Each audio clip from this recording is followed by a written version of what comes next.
Yes, bonjour à tous. Aujourd'hui, on va voir ensemble comment conduire en Crète. Alors, conduire en Crète, vous le verrez, c'est plutôt facile. Ça ressemble beaucoup à une conduite à la française. Il va y avoir 2-3 petites différences. Mais la première chose, avant d'envisager de conduire, il va falloir envisager de louer une voiture. Donc louer une voiture, vous le verrez, c'est pas compliqué du tout. Déjà, vous allez peut-être passer par un voyagiste ou un tour opérateur qui va vous proposer une location de voiture. Vous pouvez complètement prendre la location de voiture dès votre réservation de séjour. On sait jamais, l'offre est peut-être intéressante. Mais sinon, si vous le faites pas et que vous voulez le faire sur place, ne vous inquiétez pas parce qu'il y a vraiment des loueurs de voitures absolument partout. Dès que vous allez sortir de l'aéroport, il y a toute une allée avec des loueurs de voitures déjà. Et après, partout, dans toutes les villes touristiques, vous allez en trouver des dizaines. Donc vraiment, il y aura absolument aucun souci pour louer une voiture. Bien évidemment, si vous voulez louer une voiture, il faut avoir le permis de conduire. N'oubliez donc pas votre permis de conduire pour pouvoir le présenter, parce que sinon je vous assure qu'ils vont pas faire d'exception. Et après, en termes de location de voiture, vous verrez, les tarifs sont plutôt raisonnables. On est sur des tarifs en général à 50 € la journée pour la plus petite voiture. Alors, vous allez voir beaucoup ce modèle de voiture là. Et moi, je vous déconseille vraiment de le prendre. En fait, c'est vrai que c'est une petite voiture, plutôt maniable, mais j'ai déjà eu affaire à des touristes qui avaient eu des accidents avec ce type de voiture.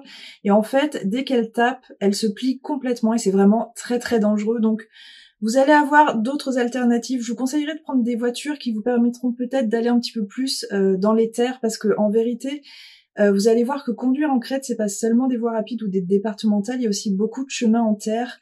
Et donc, c'est peut-être mieux d'avoir une voiture qui vous permet d'y aller. Par exemple, il y a ce modèle-là, c'est un modèle que vous verrez aussi beaucoup utilisé par les touristes, il est plutôt pas mal. Maintenant, parlons des routes. Alors, je vous conseille déjà de vous munir d'une carte, de toute façon d'un GPS, ça c'est sûr et certain, mais pourquoi pas d'une carte papier. Vous verrez qu'en fait, il y a une voie rapide sur le nord qui va traverser tout le nord de l'île, mais après, ça va être soit des départementales, soit carrément des chemins de terre. Donc en fait, ce qu'on dit en Crète, c'est qu'on va pas calculer en kilomètres les déplacements. Pour aller d'un point A à un point B, on va plutôt parler en termes de temps, parce que selon les routes que vous allez prendre, vous allez potentiellement prendre beaucoup de temps. Et donc, qui dit voie rapide, dit qu'il n'y a pas du tout de péage en Crète, donc ça, c'est quand même assez agréable.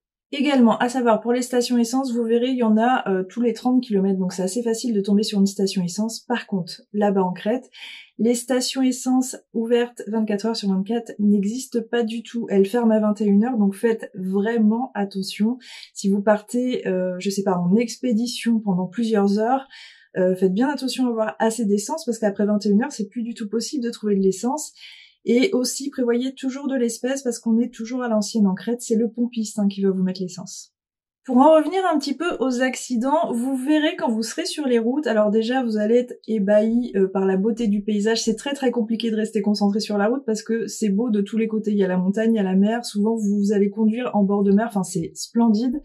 Et vous allez voir aussi souvent en bord de route des petites chapelles, et en fait, c'est pas très bon signe, en fait les petites chapelles ça veut dire qu'il y a eu un accident et qu'il y a eu un mort et c'est pour rendre hommage. Donc tout ça pour vous dire qu'en fait, comme dans tout pays, il y a des accidents de voitures bien sûr, il y en a pas plus qu'ailleurs, mais par contre il y en a, donc oui, c'est pas parce que vous êtes en vacances qu'il faut vous détendre, faites quand même attention sur la route. Pour vous garer, en fait, ça va être aussi relativement facile. Alors, dans les grandes villes touristiques, les parkings sont souvent payants, mais ils sont sécurisés. Donc, vous allez peut-être payer 3 à 5 € la journée. Vous pouvez rester le temps que vous voulez, mais sur la journée, bien sûr. Et après, vous allez avoir, bien sûr, des rues où c'est gratuit. Donc, c'est pas extrêmement compliqué de se garer en Crète. Pour vous diriger, pour vous rendre à un point B, c'est là où je vous disais, ça serait bien quand même d'avoir un GPS parce que, en fait, vous verrez, les panneaux sont quand même adaptés vu que c'est une île très touristique. Les panneaux sont adaptés, vous aurez toujours la destination écrite en grec et vous aurez aussi une écriture que vous pourrez comprendre. Maintenant, c'est pas le cas partout. Ça va être le cas sur les voies rapides, sur les voies départementales, mais dès que vous vous enfoncez dans les terres, ça va être écrit en grec. Donc là, ça peut être assez compliqué de se déplacer si vous savez pas du tout lire le grec. Donc essentiel d'avoir un GPS, ça c'est sûr et certain. Mais sinon, c'était pour vous rassurer un petit peu, si vous vous enfoncez pas trop dans les terres, a priori, il y aura pas de souci pour vous diriger, vous pourrez toujours comprendre les destinations. On va aborder maintenant les deux petites particularités que vous pourrez trouver justement au moment de votre conduite. Alors, vous allez voir régulièrement, surtout sur la voie rapide, des voitures qui roulent sur la voie d'arrêt d'urgence. Et tout simplement, en fait, c'est vraiment autorisé en Crète et c'est plus pour les véhicules plutôt lents, qui veulent rouler doucement, qui veulent pas aller vite. ils vont se déporter sur cette voie-là. C'est plus un signe de politesse d'ailleurs. Si vous voyez que vous avez une voiture qui vous colle un petit peu au cul, je vous conseille complètement d'aller sur la voie d'arrêt d'urgence le temps que cette voiture vous dépasse. C'est vraiment autorisé. Autre petite particularité, a priori, il n'y a pas trop de règles au niveau des priorités et c'est peut-être ça qui provoque le plus d'accidents. Donc faites attention quand vous serez au niveau des croisements parce que c'est peut-être là potentiellement vous pourrez avoir le plus d'accidents.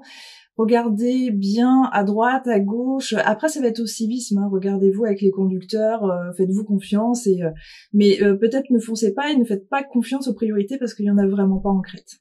À part ça, conduire en Crète, c'est d'une grande facilité, donc je vous conseillerais vraiment de le faire parce que du coup vous allez rester indépendant. N'hésitez pas à regarder les autres vidéos pour trouver d'autres conseils. En attendant, je vous souhaite de bonnes vacances en Crète. Salut mes filakia!